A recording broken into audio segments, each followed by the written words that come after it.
Good afternoon. My name is Joel Bloom, and I have the pleasure of serving as the president of New Jersey Institute of Technology. I welcome all of you here. I see a lot of our students. It's always great to see the students here. Second day of class back at NJIT. We opened again with a record enrollment of 11,522 students. Thank you. And I won't tell you about their academic credentials because they're almost off the charts these days. But what's critically important is this is the future workforce of the state of New Jersey. We love having our superintendent of schools here, Chris Cerf. If I remember my count correctly, this is a record number of young men and women here on this campus coming out of with Newark addresses. We're not always sure about all the schools they're coming from, but we know they started with Newark addresses. We're continuing to grow the campus. We added 120 faculty over the past 6 years, and the building you are sitting in is a result of Governor Christie's leadership on building our future Bond Act. That Bond Act, thank you, Governor. This used to be a swimming pool and gym for Central High School. The pool is still in the building. If you find it, you'll get a prize. The rest of the high school is magnificent. The original brick, the labs that are there, the state-of-the-art teaching labs, research labs. So we thank the governor, we thank the Secretary of Higher Education, Rochelle Hendricks, Rich Laveau, a partner president over in Bloomfield College is here. We led, along with the governor and the state legislature and you, the voters, to make sure buildings like this for our students are built, to get a world-class education for jobs that are in great demand for all of you. So it is now my pleasure to welcome the superintendent of schools, Chris Cerf. Please, Chris. Thank you. Thank you. It is indeed a tremendous pleasure to be here with you today and have the opportunity to introduce the governor. I do want to acknowledge the president of our school board, who is here somewhere. There he is, and our other members of the school board. Thank you so much for being here. I want to acknowledge Mary Bennett, a former principal, but who recently served as the head of the NESB, the Newark Education Success Board. Thank you for your presence. And I also want to bring the regrets of the mayor, who he really tried to change his schedule, but couldn't happen. He's meeting with HUD, as it turns out, and you know those feds, you know, it's very, very complicated.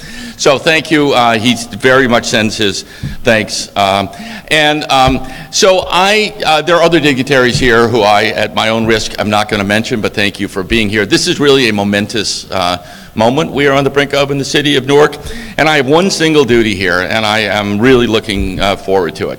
So I'm going to introduce my very, very brief comments, don't worry, my very, very brief comments, I know, by saying this. I have worked, I don't mean this in a self-aggrandizing way, I have worked for a mayor, Mayor Bloomberg. I have worked for a president, President Clinton. I have worked for a governor, Governor Christie. And which makes me old, if nothing else, but I will tell you that I have never run for anything. No one has ever cast a vote. I've never asked anybody to cast a vote. I have been a policy guy throughout my career. And that, by the way, is enormously liberating. It is enormously liberating because I get to work for a cause as well as for a person. And that cause is equality of opportunity. It is the promise that is made in our basic American documents that nobody's life shall be determined by the circumstances into which they are born. That is a promise that is unfulfilled, but it is a promise, and it is the organizing principle of our national character. The other liberating aspect of this is I get to judge. I get to look at elected officials who actually do go and get votes, who actually do have to manage that balance between principle and politics. And I'm a pretty tough judge of character, because for me, I just go, let's just try to do the right thing. Let's just try to do the right thing and forget everything else.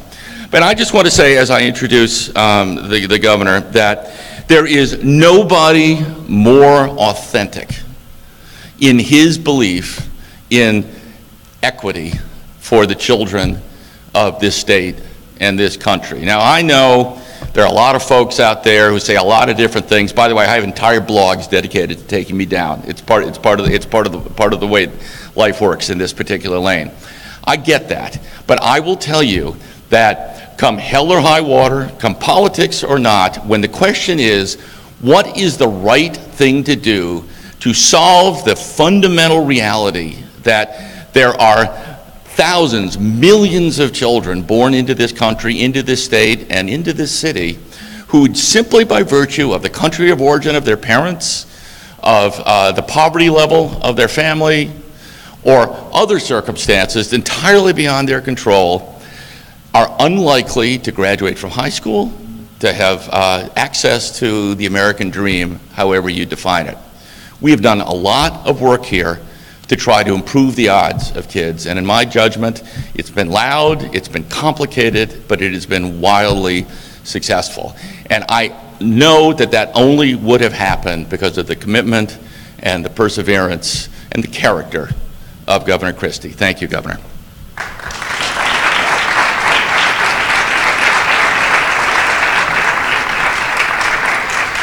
Well, good afternoon. Joel, thank you. I know you rearranged your schedule to be here with us today, and I appreciate that a great deal.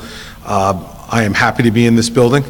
I remember us talking about what the Building Our Future Bond Act could do for NJIT and its students, and you discussing that both with me and with Rochelle, and to see that realized 4 years later is a really wonderful thing. And I'm thrilled for the 11,522 students who are here now, and for the thousands that will come after them, to be able to finally see that their state was willing to step up and invest in the capital that we needed to be able to modernize our schools and to provide them with the best education. And it's the reason I'm here at NJIT today, is because I wanted to put a spotlight on NJIT, which has not only done a great job for every student that walks in here, but particularly because of what you mentioned in your opening remarks, which was that you have so many more children that are coming here, young people are coming here from Newark. NJIT is part of the fabric of this city, and when we talk about education in this city, NJIT is a great place to be, in large measure because of the leadership of the people on your board and you. So thank you for having me today. I appreciate it. And I also want to thank Superintendent Cerf. He and I have known each other for a very long time, much predating my time in public life in this state.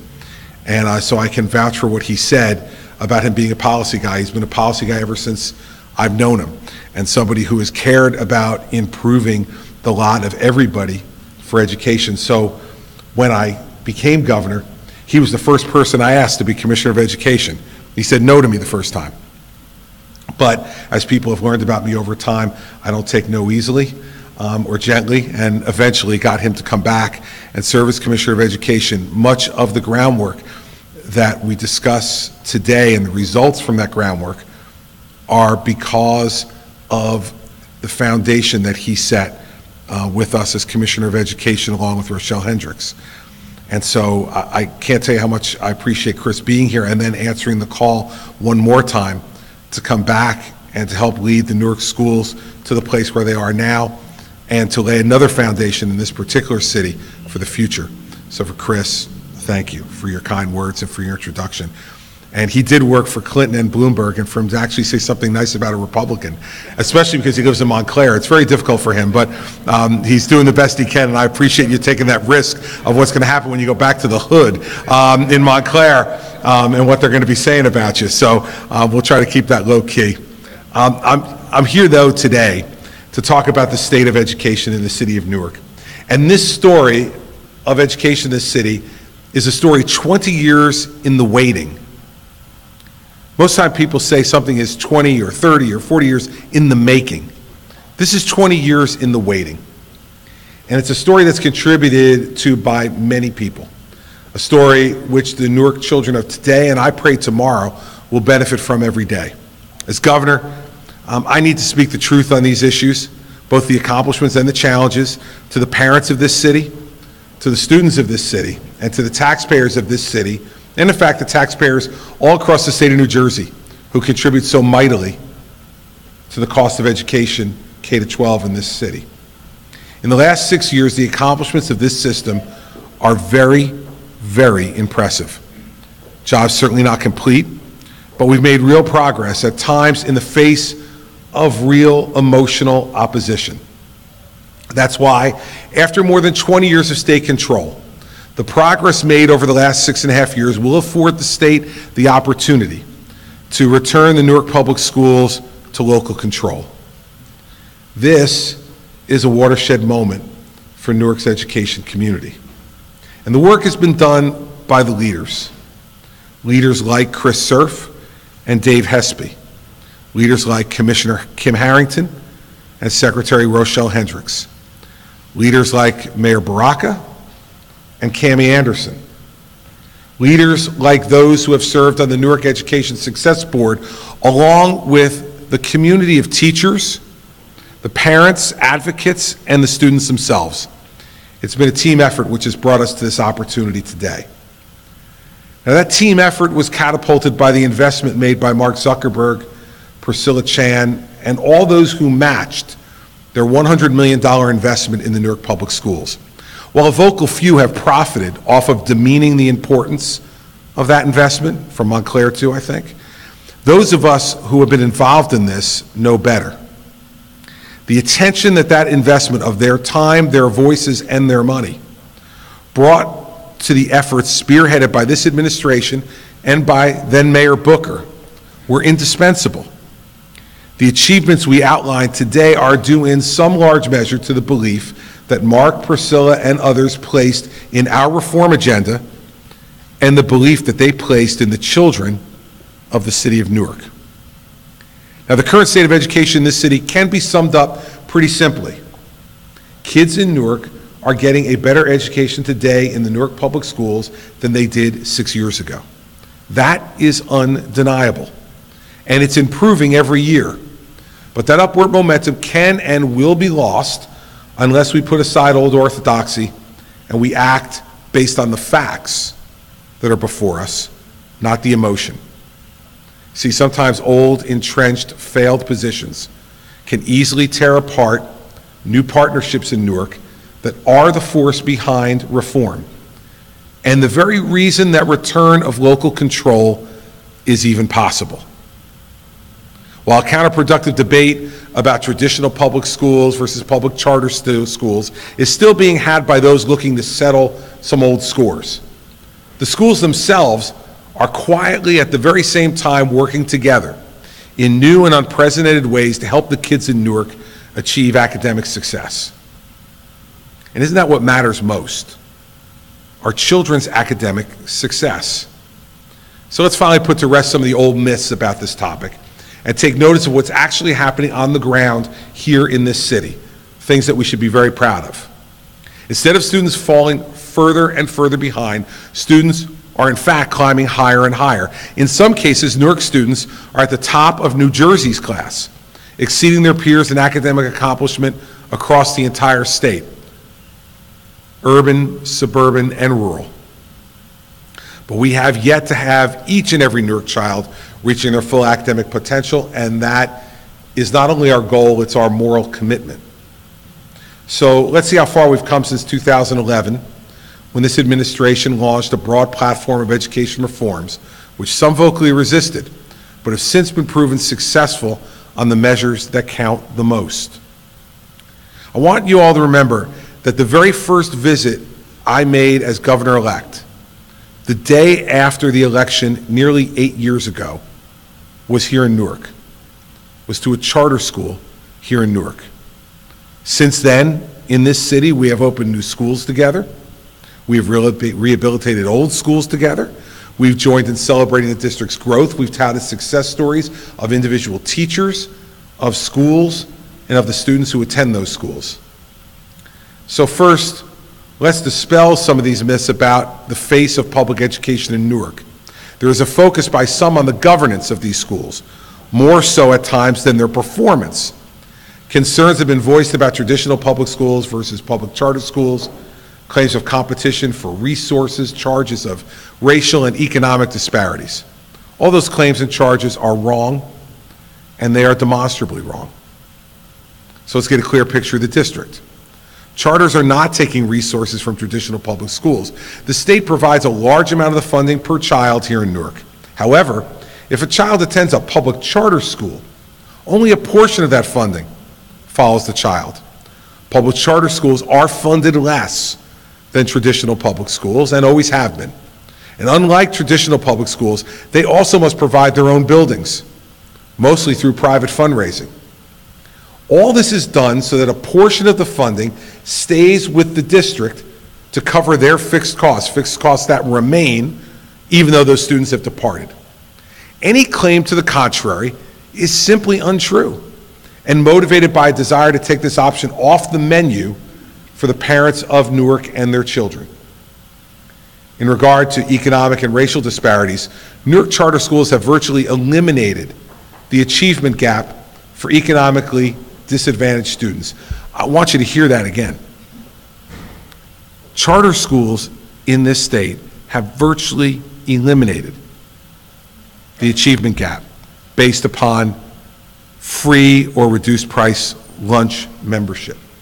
Charter schools in this city are attended by nearly 50% of all the African American students in Newark. 50% of the kids who are African American in this city now attend charter schools, K through 12. Our reforms have created not just public charter schools versus traditional public schools, but a diverse portfolio of schools to better serve the diverse needs of Newark's children. So yeah, we have traditional public schools and we have public charter schools. We also have one of the best magnet school systems in the state here in Newark.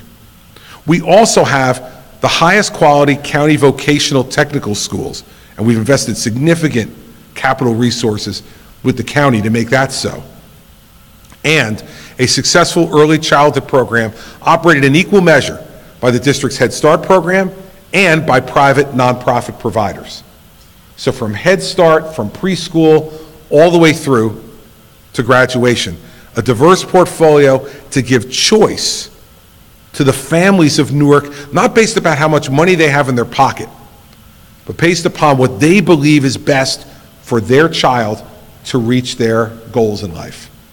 Good traditional public schools have opened, and poor performing ones have been closed.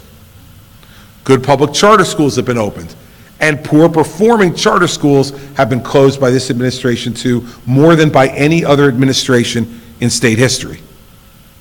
See, I don't really care about governance.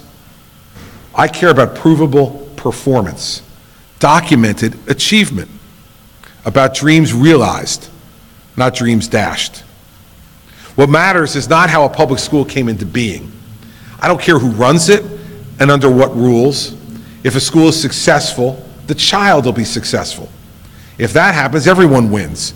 The children, the parents, our city, the state, and our country. What really matters is whether the district as a whole is improving, whether every single year a higher percentage of Newark's children have access to a free, quality public education. And the quality is demonstrated in the eyes of each one of those children. Now, by that standard, the work over the last 6 years has been a tremendous success. When we launched our reform agenda in 2011, if there was agreement about anything in Newark, it was that the schools were still in crisis. What are the foundational pieces of our children's education? Math and English. They form the basis of achievement and understanding for everything else we do. So let's look at the numbers. In 2011, Newark was in the 41st percentile in math, statewide, 41st percentile. 6 years later, after these reforms, Newark is now in the 75th percentile statewide, from 41st to 75th in math. In 2011, Newark was in the 44th percentile in English. 6 years later, Newark is now in the 78th percentile in English statewide. These are undeniable numbers representing extraordinary achievement by Newark's children under our reforms. Next, we are meaningfully moving our children toward a diploma that actually matters and represents what it's supposed to represent. First, we begin by making graduation real. No more social, meaningless graduation, which was happening here 6 years ago much too often. And how are we doing under this new standard? In the 17 years before the reforms, the graduation rate increased by only 6 percentage points in 17 years. Our new reform agenda has produced demonstrable results for Newark families by giving more children a diploma that actually means what it says. We've done this in part by having a relentless focus on improving teacher quality. Using improved tenure laws and a groundbreaking new teacher contract spearheaded by this administration, Newark Public Schools raised the level of teacher talent in schools. A nation-leading collective bargaining agreement with Newark teachers provided, among other things, that raises were not automatic with the passage of time, but were only rewarded to teachers who were evaluated as effective. Stop there for a second. Imagine that. That your raise is based upon how you perform and not just based upon you getting older. Today's my birthday. I got older today. I didn't get a raise. I shouldn't. Raise should only be based upon performances, not just on getting older, because sometimes getting older isn't getting better. We hope it is, but sometimes it isn't. It seems really basic, but it is, in fact, in the educational community, revolutionary. It's brought revolutionary results in assuring teacher quality. In contrast to most of the rest of the country, the evaluation system did in fact differentiate performance. 14% of teachers were rated ineffective or only partially effective in 2014. 14% of all the teachers in Newark. That's groundbreaking. Believe me, go to other districts and see whether they're that honest about their evaluation of their teachers. It's long overdue that we tell parents and all the taxpayers who are paying for this what they're actually paying for and the quality of what they're receiving in return. The continued focus on ensuring that only quality teachers remain in the classroom has led to the better retention of those teachers and the removal of ineffective ones. So in 2011, as I mentioned, the graduation rate was 59%, up only 6 points in the 17 years preceding it. That's brutally unacceptable for Newark families to have a 59% graduation rate. 6 years later, under our reforms and stricter graduation requirements, graduation rates are now at 75%, a 16-point increase in 6 years. Again, the facts don't lie. Undeniable progress under our reforms. We believe that Newark students need good teachers in the classroom, and they need poor teachers out of the classroom. To do that, we must use challenges to the tenure system to ensure quality. But all of you know that that was taboo before these reforms. You did not bring tenure charges against a poor performing teacher, no matter how poorly they were performing. So what do the numbers tell us? Since we instituted these reforms, since 2012, nearly 230 tenure charges were filed by the Newark Public Schools against poor performing teachers. Almost all of those were based on effectiveness, and 3/4 of those resulted in teachers leaving the Newark school system. In the prior decade, from 2001 to 2011, before we said teacher quality is a fundamental right of every family in Newark, do you know how many tenure actions were filed in 10 years? 10. 10 in 10 years. You can change what's acceptable in a classroom, but you got to fight for it. We have fought for these reforms, and kids are performing better. Why? Well, one of the reasons is because they got better teachers in front of the classrooms, and they are no longer universally saddled with bad ones. And when we find bad ones, we move to remove them and suggest that another profession might serve them better. See, because you can't rid classrooms of ineffective teachers if you don't even try to rid classrooms of ineffective teachers. And here's the other effect that that has. The more effective teachers are uplifted. by the removal of the less effective teachers, and they remain in the district longer. The American Institute for Research did a study of this in Newark and confirmed that 95% of effective and highly effective teachers chose to remain in Newark, while only 61% of the lower-rated teachers remained. We are creating a culture in the city of Newark's public schools which says if you are good, we want you, we want to keep you, and if you are ineffective, we want you to move on and not damage our children. Also, contrary to the typical union talking points, the study shows that teachers are satisfied with the new evaluation system. You know why? Because they knew who was good and who wasn't without an evaluation system. Now they're happy that it's actually being acknowledged, both in their pay and in who is teaching those children in each classroom. Better teachers, better classrooms for Newark's children, and better outcomes for Newark's families. And also the reforms brought better access to better schools. With Newark's centralized enrollment process called Newark Enrolls, parents are taking advantage of a one-stop system that provides district-wide options, choosing a school that best fits their child's needs. More than half the participants selected a school that was not in their neighborhood, showing that the system is working as it intended to work. 42% of universal enrollment participants also put charters as their first choice, choice being a powerful parental tool to ensure a student's success. Choice shouldn't be determined by economic wherewithal. Choice should be available to every parent, whether you live in Newark or you live in Alpine.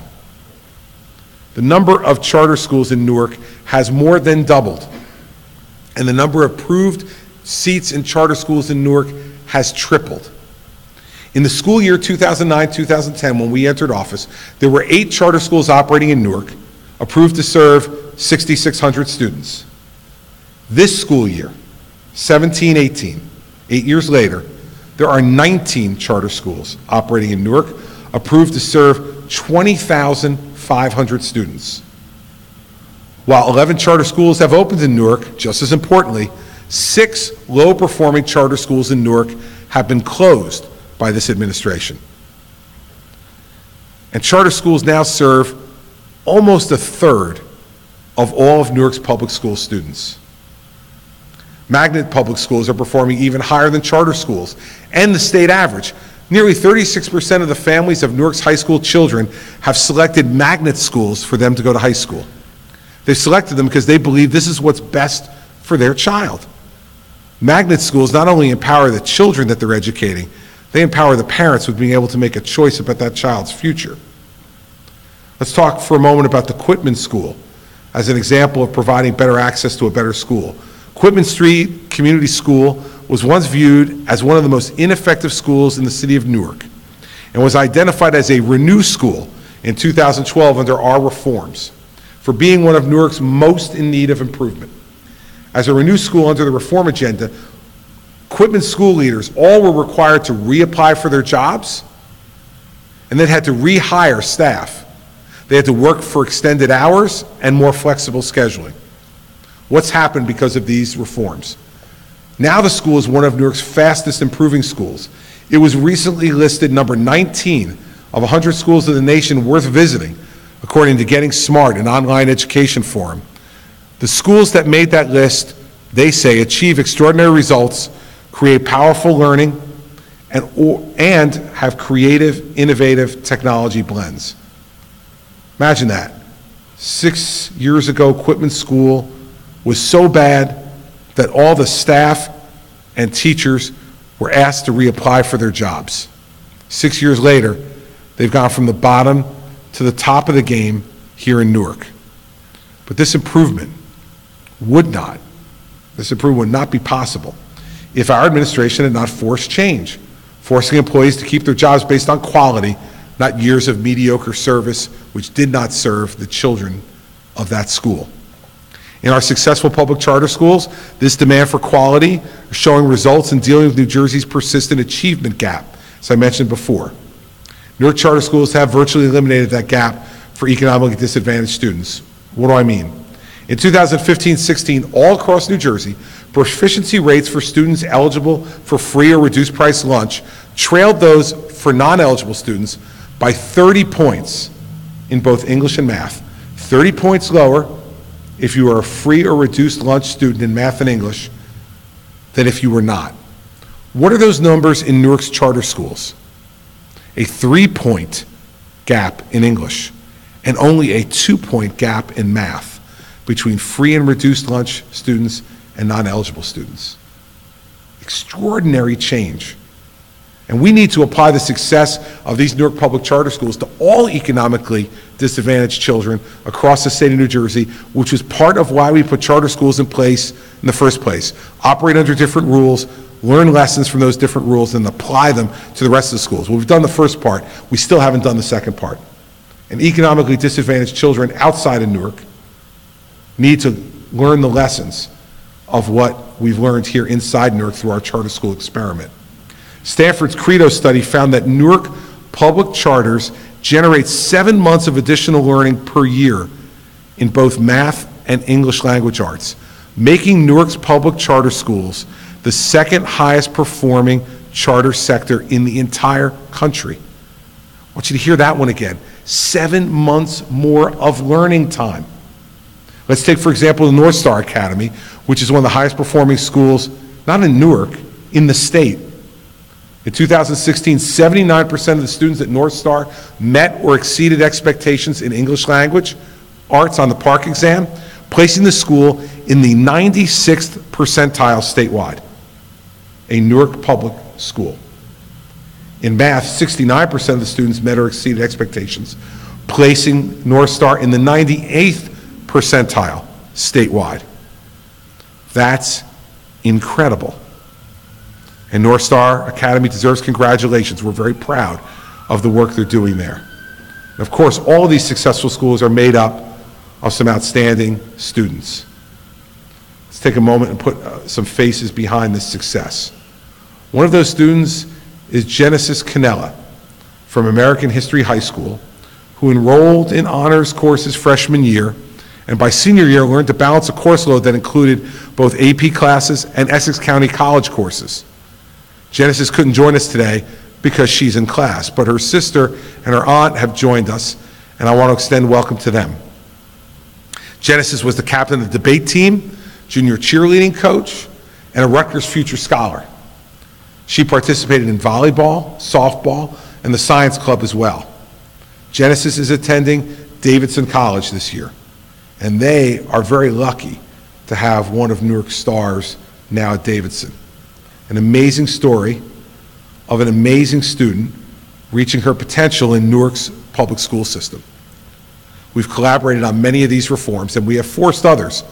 We've negotiated some as well. In 6 years, this is what we've seen. 4-year graduation rates are up, academic proficiency is up, college enrollment is up. Hard-earned achievement by these children, because we put them first, and politics, as Chris said before, was put behind. More on that later. In 2017, 75% of Newark public school graduates are attending 2- and 4-year colleges. 75% of those who graduate are going to 2- and 4-year colleges. Students have been accepted to 135 different technical, community, and 4-year colleges across the country.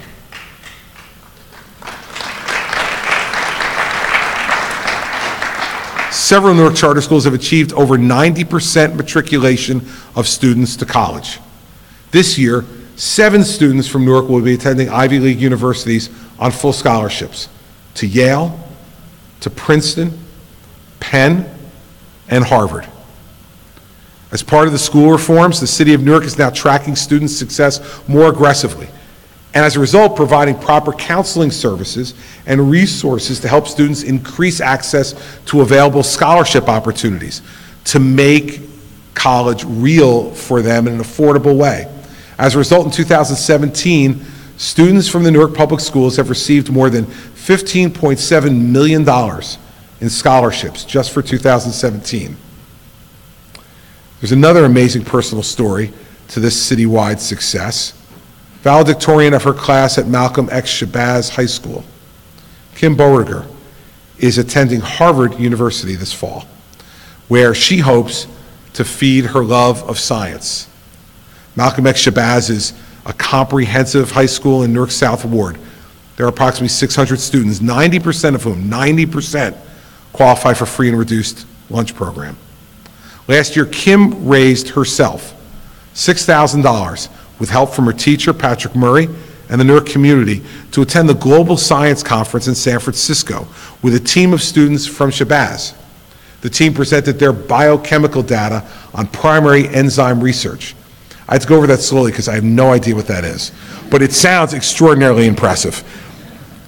In a quote from a recent news article about Kim's achievements, she said about the fundraising effort the following, quote, "Once it hit me that literally the whole city was coming together over this, I thought it was really the most wonderful thing. Usually the only time the whole neighborhood comes together is for a candlelight vigil at Penn Station when, God forbid, something bad happens. But now that I could be the reason for the whole neighborhood coming together, it's a good thing. My heart skipped a beat." For Kim, we wish her a successful first semester at Harvard. Newark and the whole state of New Jersey are cheering for her and what she represents about what's so good about this city and about our state. And her recognition of how powerful it can be when the whole neighborhood comes together is the same power we're seeing when Newark's broader education community comes together rather than fighting each other. Going through a reform process is difficult in any operation. It's particularly hard when you transform a school system that has long been part of this city's cultural history, in addition to its educational history. So reweaving the very fabric of the school system in Newark is always going to have its challenges, and there will always be those who will oppose change, either because they're in denial of the failure around them, or because the old system benefits them personally. But we've had a couple of very tough visionary leaders in this city who have refused to accept the status quo. Chris Cerf and Cammie Anderson. They've refused to accept the failure that was around us 6 years ago, and so have I. And what evolves when those reforms are producing good results, in this case giving our kids a better education, is a momentum that starts a blending of the best of the new and the old, that raises the bar for the whole. And let me assure you, the Newark public education system is rising. The statistics cannot be denied. The results shout loudly for continued reform for Newark's children. And it's on us, the leaders and parents of the city and the state, to keep the momentum going. We carry both that burden and that privilege. We have to work together in the interest of Newark's families. They deserve nothing less than that. One example is a recent collaboration between the Newark Public Schools and the Uncommon Public Charter Schools, where they're working together to increase student resources and support for the students. A program called Great Habits, Great Readers provides professional development for educators to ensure more targeted and specific summer reading instruction for rising second graders who are not yet reading at grade level. And we know if they're not reading at grade level there, if you don't deal with the problem, it only gets worse. So with the help of Uncommon Schools staff members, these educators are receiving increased training and development in practical strategies they can use to help the students learn better reading habits. The training is a continuation of an ongoing and collaborative relationship between the Newark Public Schools and Uncommon Schools in the area of literacy. Over the last 2 years, the organizations have opened up classrooms and schools to each other. They've shared resources in order to learn from each other's practices for the benefit of the students here in Newark. Enrollment in the summer program is free, and it increased by 50% compared to last year, with 750 students enrolling for the 2017 summer program. Uncommon's also partnering with Newark to provide professional development for both teachers and administrators. Uncommon Schools piloted this year a leader-to-leader mentoring program with a select group of Newark Public School principals. In 2014, North Star Academy and Uncommon embarked upon a turnaround of the Alexander Street Elementary School, a place I actually went and visited myself. Born out of a partnership with the Newark Public Schools, the school is seeing remarkable results with a cohort of students who once struggled under different leadership. And these students have performed exceedingly well in the 2015 PARCC exams. Fourth graders boasted proficiency rates of 60% in English and 70% in math, beating the state averages of 51% and 40% respectively. Scores further increased in 2016, with 70% of Alexander Street 3rd and 4th graders proficient in English and 75% of their 3rd and 4th graders proficient in math. Prior to this collaboration, Alexander Street School was failing and was marked for closure. And as a result, the children who were going there were failing. Pride should never be placed ahead of progress. At Alexander Street School, we put the children first, and as a result, they are now achieving great things as they move to the next stage of their education. Marion P. Thomas Charter School is developing a hospitality and culinary arts program for its high school students. That'll create a really unique opportunity for students to develop skills that'll translate directly into the workforce if that's where they choose to go. In 2014, Newark Public Schools Office of Expanded Learning Time partnered with the statewide after-school network and used grant funding to provide technical assistance and professional development, data collection and evaluation to all district after-school and summer programs. And what's that reform and partnership done for Newark students? The Summer Plus program is a district-wide initiative to curb summer learning loss. My daughter went back to school today, so I don't know, I haven't seen the direct evidence of summer learning loss yet, but my son went back to school yesterday. And he came home last night and was sitting depressed at the dining room table doing his homework. And I said, "What's wrong?" He goes, "I don't remember anything." Like summer learning loss came, as I was working on this last night, came directly home to me. This program, Summer Plus, combines academic programs and cultural enrichment into a full-day program. Summer Plus has been developed by Newark Public Schools curriculum experts to improve critical math and literacy skills and ensure that participants are well prepared to start school in September. And it's open to students grades K through 7.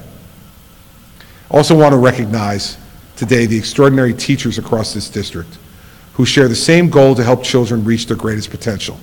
2 teachers in particular deserve specific mention today. One who comes from a long line of educators and teachers in a traditional Newark Public School, and one who teaches in a Newark Public Charter School. They work under different governance structures, but more importantly, they work under one shared goal. First, let me welcome Whitney Ferrand. Ms. Ferrand was the Newark Teacher of the Year 2 years ago. She's a middle school math teacher and debate coach at Mount Vernon School. In 2016, when she was chosen out of 30 finalists as Teacher of the Year, her students significantly outperformed not only the district averages, but the state averages as well. She also dedicates her own time after school each week to ensure her students are able to participate in extracurricular activities like the Mount Vernon debate team, which is ranked as one of the top teams in all the Newark Public Schools, at least in part as a result of her leadership. In fact, one of her proteges, Brianna Aaron, is a nationally renowned champion debater who attends Science Park here in the city. Ms. Ferrand began her teaching at Mount Vernon 9 years ago and did so as part of a family tradition. Her father founded what is now Newark Debate Academy, and her mother was an educator and school administrator. We need to thank her for her decade of service at Mount Vernon.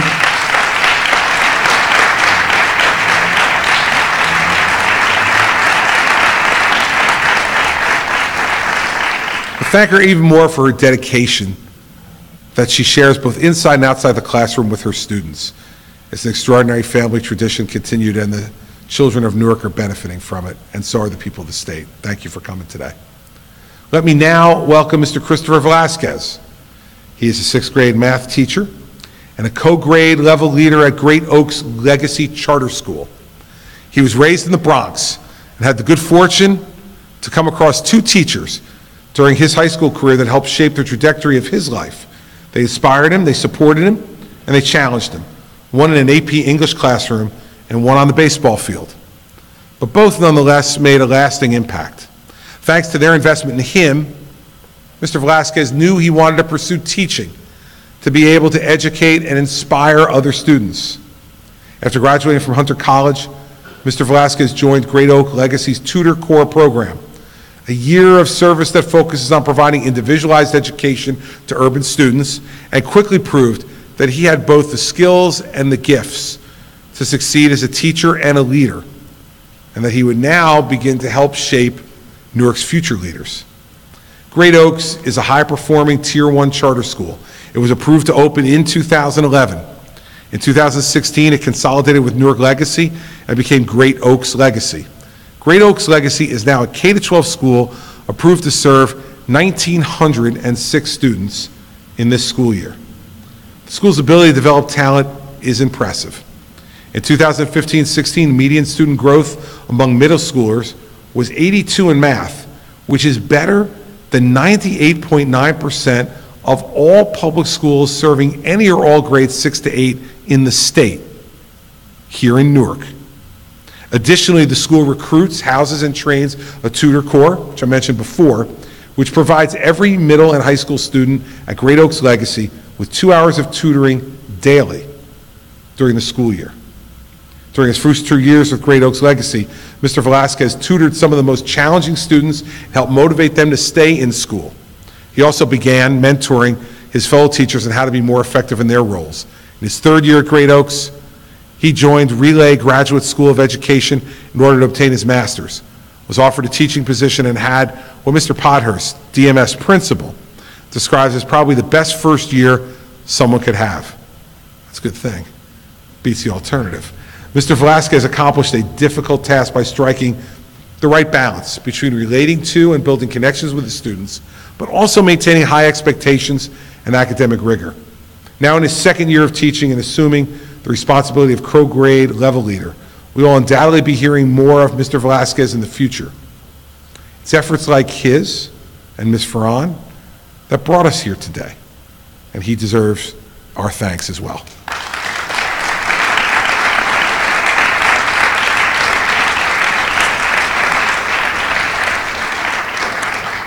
So let's talk about the promising future of the Newark Public Schools. Spent a lot of time talking about the last 6 years. Next week, on September 13th, the State Board of Education, with my support and encouragement, is expected to approve returning the last 2 areas of state control, governance and instruction and program, to local control, the people of City of Newark.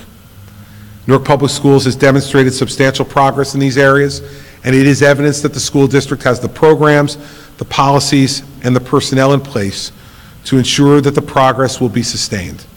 Through collaboration between district leadership and the Newark Public Schools Board of Education, the district's budget is now better aligned to the district's instructional goals and the needs of the students. And I want to tell you that that would not have happened without the leadership of Superintendent Cerf. Not have happened. Newark's public schools now have higher graduation rates, better schools with better access, better teachers, and increased academic proficiency. But we have to stay focused on our efforts, recognizing the success of our reforms, but also being aware of the improvements that are still needed. As part of handing over local control, the board will pass a resolution triggering the creation of a transition plan. That transition plan must set priorities and benchmarks in areas of academics and student supports, teacher professional development, community engagement, and efficient governance. Newark Public Schools owes much of its success to a collaborative effort between the district, the Department of Education, local government, and community leaders. The district has worked diligently. It's implemented this tough reform agenda to look at the various school options with different governance structures as partners, not as competitors, not as adversaries, not as enemies. There are always going to be special interests who will want to keep fueling an unproductive and dishonest point of view that will recreate division and acrimony.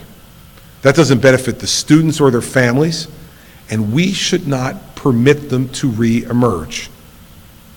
The facts behind Newark's improvement are undeniable in the last 6 years, and the only variable is the reform agenda that this administration fought for every day. There's still plenty of room for improvement, especially in our core areas.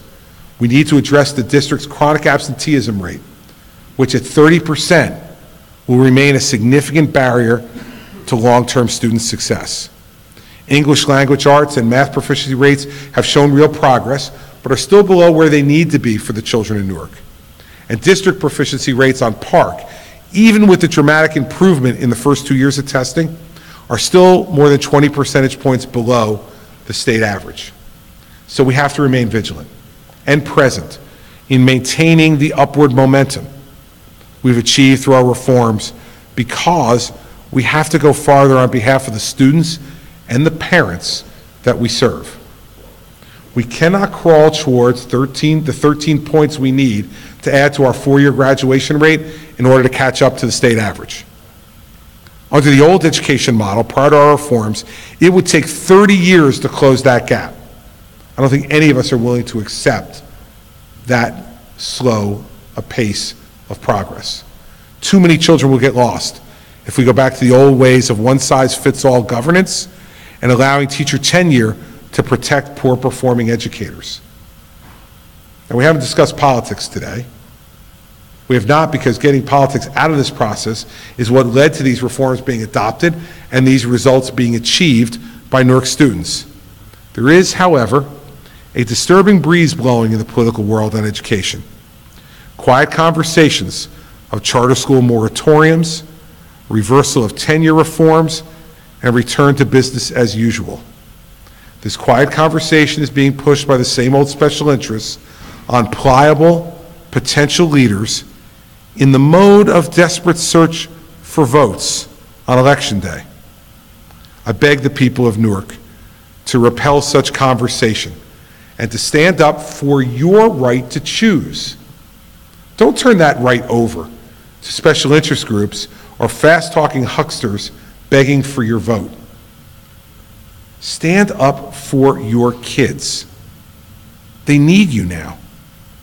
As we hand over the reins back to local control, I offer nothing but support and hope for the success of this endeavor. But I also want to emphasize again that holding our children's future in our hands as leaders is both an awesome responsibility and a great privilege. We as leaders, as parents, as community advocates, and as teachers are the best hope for helping these kids obtain a better future. I was born in Newark, and I lived here for the first 5 years of my life. My mom and dad, who were lifelong Newarkers, left for one reason and one reason only. They were worried that the Newark Public Schools would not provide for their children what the Newark Public Schools had provided for them. Those who could leave often did. Those who could not or chose not to leave were left with a broken, failing school system that 20 years ago left the state with no choice but to take over the district from local control.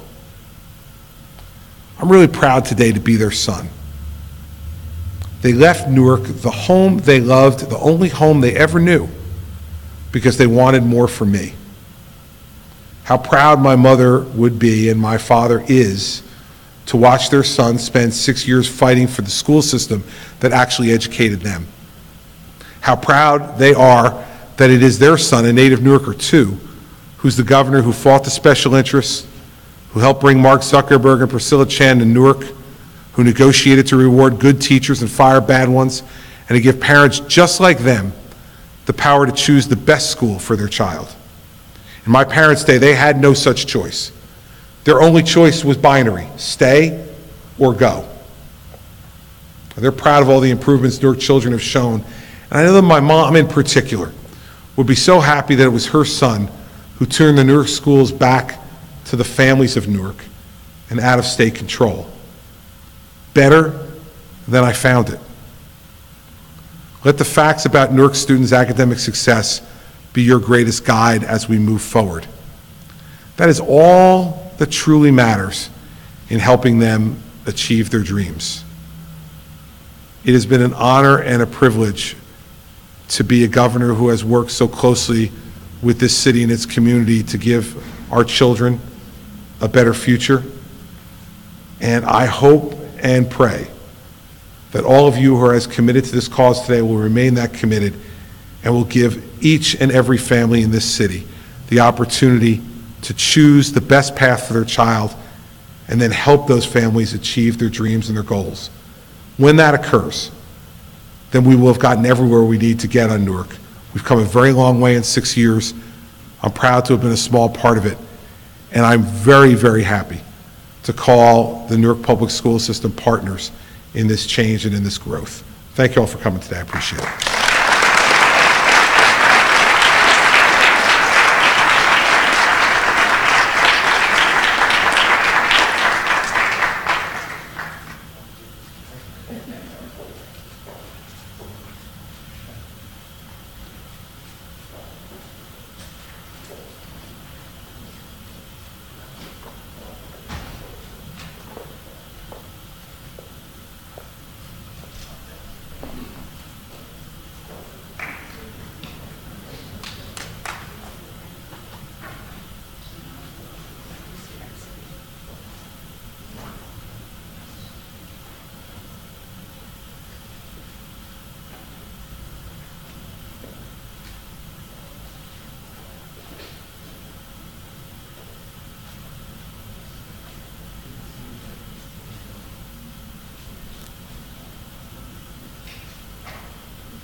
So I thank you all for attending here today and just hearing about the outstanding progress of the Newark schools here in our great city.